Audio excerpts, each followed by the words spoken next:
భజే శ్రీచక్రమధ్యస్థాం దక్షిణోత్తరయో సదా శ్యామావార్తాళి సంసేవ్యాం భవానీం లలితాంబికాం. శివాయ గురవే నమః. శ్రీమాత్రే నమః.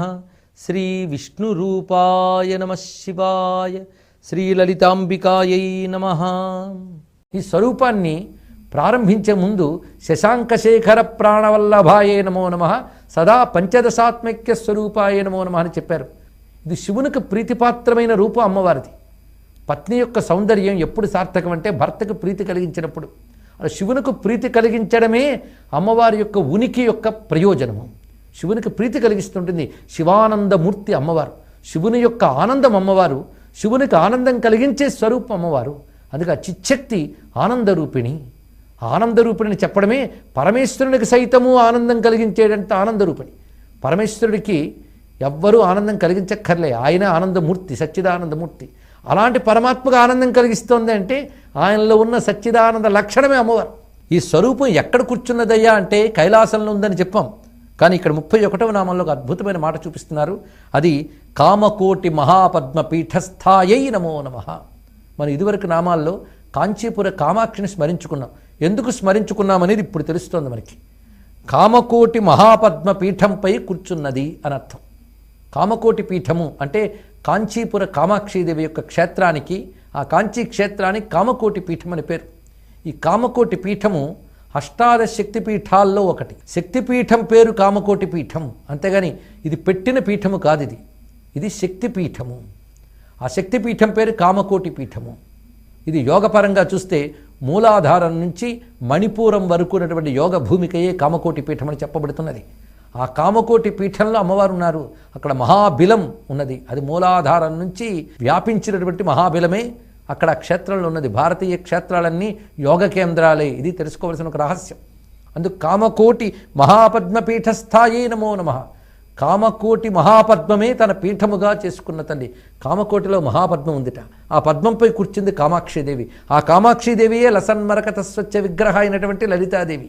అంటే మొత్తానికి లలితా అష్టోత్తర శతనామాలు కాంచీపురంలో కామకోటి పీఠంపై ఉన్నటువంటి కామాక్షిదేవికి సంబంధించిన నామములు అని ఈ నామంతో మరింత స్పష్టమవుతున్నది మనకి. ఆ కామాక్షిదేవి కామకోటి మహాపద్మపీఠంపై ఉన్నదిట. ఇప్పుడు దీని అర్థాన్ని మనం భావన చేయాలి. కామకోటి పీఠం అంటే ఏమిటి? కామకోటి పీఠం అనగా కాంచీపుర పీఠము అన్నాం. ఇది స్థూలంగా క్షేత్రపరంగా చెప్పే అర్థం. యోగపరంగా మంత్రపరంగా దీనిలో చాలా అర్థములు ఉన్నాయి. అవి పరిశీలించాలి. కోటి అంటే అంచు అని అర్థం, అంతేగాని కోటి అంటే సమూహం అని కూడా అర్థం. కామకోటి మహాపద్మము అంటే అన్ని కోరికలను తీర్చగలిగేటువంటి పీఠం ఏదైతే ఉన్నదో అది కామకోటి పీఠంట. అంటే ఒక మంత్రం జపించడం వల్ల కొన్ని కోరికలు తీరుతాయి. కానీ కామకోటి పీఠానికి వెళ్ళి కానీ మంత్రం జపం చేస్తే ఆ మంత్రం ద్వారా అన్ని కోరికలు తీర్చుతుందిట. అందుకు ఆ పీఠానికి అంత పేరెందుకు వచ్చిందంటే సాధకులకి సర్వ అభీష్టములు సంపూర్ణముగా నెరవేర్చే పీఠం గనక కామకోటి పీఠము అంటారు ఆ పీఠాన్ని, శక్తిపీఠాన్ని. అందుకే సాధకులైన వాళ్ళు ఇళ్లల్లో కూర్చుని ఎన్ని జపాలు చేసినా క్షేత్రాలకు వెళ్ళి సాధన చేయడం చాలా అవసరం. అప్పుడప్పుడైనా వెళ్ళి చేస్తూ ఉండాలి. ఆ కాంచీపుర కామకోటి పీఠము ముక్తి నగరాల్లో ఒకటి, మోక్షపట్టణం.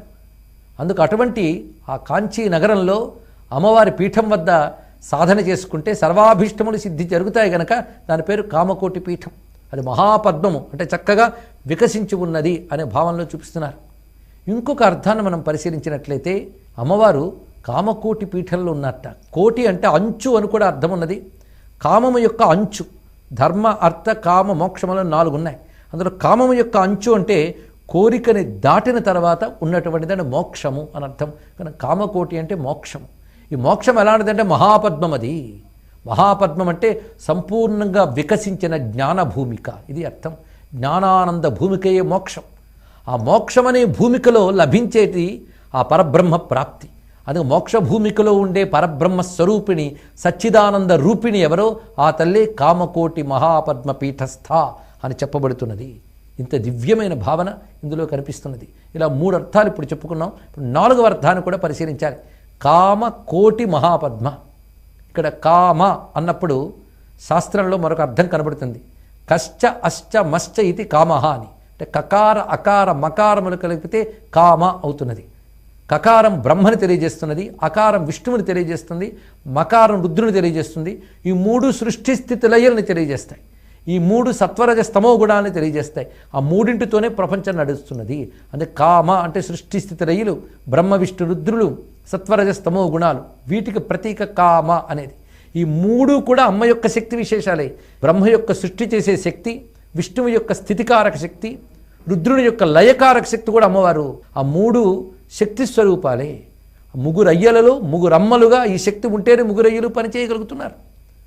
అందుకు బ్రహ్మ విష్ణు రుద్రాదులు ఎందున్న శక్తి ఆ తల్లే గనక కామ, అందుకే కామేశ్వరి అని పేరు ఆ తల్లికి. అంటే బ్రహ్మ విష్ణు రుద్రులు కూడా ఈశ్వరి, నియామకురాలు. ఇది కామేశ్వరి శబ్దానికి అర్థం. కనుకనే సృష్టి స్థితి లయలు బ్రహ్మ విష్ణు రుద్రులు, సత్వరజస్తమో గుణములు కామ అని చెప్పబడతాయి. కోటి అంటే దీనికి కూడా పైన ఉన్నది అని అర్థం. అంటే సృష్టి స్థితి లయలకు కూడా అతీతమైన స్వరూపము, అతీతమే కోటి శబ్దం ద్వారా చెప్పబడుతున్నది. అతీతమైన స్వరూపం మహాపద్మం. అది మహాపద్మం అనగానే అనంతత్వానికి సంకేతము. అందుకే సృష్టి స్థితి లయలకు సత్వరజ స్తమో గుణాలకు అతీతమైన గుణాతీత స్థితిని కామకోటి పీఠం అని అంటారు. లోకాతీత, గుణాతీత, సర్వాతీత, మోక్ష భూమిక ఇది త్రిగుణాతీత స్థితి. ఆ త్రిగుణాతీత స్థితిలో ఉండేటువంటి గుణత్రయ అతీతమైన తురీయ తత్వం ఏదైతే ఉన్నదో ఆ తురీయ తత్వమే అమ్మవారు. అంత గొప్ప భావం ఇక్కడ కామకోటి మహాపద్మ పీఠస్థాయే నమో నమః అనే మాటలో ఉన్నది. ఇప్పుడు మరొక కోణంలో చూద్దాం ఈ నామానికి అర్థం. ఎన్ని భావాలు ఉన్నాయో గమనించాలి. సరిగ్గా మనకి మూలాధారం నుంచి సహస్రారం వరకు కుండలిని ప్రయాణంలో 2 చక్రాలకు ఒక గ్రంథి చొప్పున ఉంటుంది. ఒక్కొక్క గ్రంథిని భేదించుకు వెళ్ళాలి. మొదటి గ్రంథి బ్రహ్మగ్రంథి విభేదిని. లలితా సహస్రనామాల్లో చదువుతున్న మూలాధారైక నిలయ బ్రహ్మగ్రంథి విభేదిని, మణిపూరాంతరుత్త విష్ణుగ్రంథి విభేదిని, ఆజ్ఞాచక్రాంతరాలస్థ రుద్రగ్రంథి విభేదిని. ఇలా 3 గ్రంథులు దాటిపోయాక సహస్రారంలో శివశక్త్యైక్య స్థితి దర్శనమిస్తున్నది. అది మోక్ష భూమిక అని చెప్పబడుతుంది. అది మహాపద్మము అని. అందుకు సహస్రారమే మహాపద్మము. మహాపద్మాటవీ సంస్థ అనే అమ్మవారి నామాలు మనకు కనబడుతున్నవి. మహాపద్మాటవ్యాం మృదితమల మాయేన మనసా అని శంకర భగవత్పాల్ వారు సౌందర్యలహరిలో చెప్పారు. మహాపద్మాటవిలో అమ్మవారు ఉంటారట.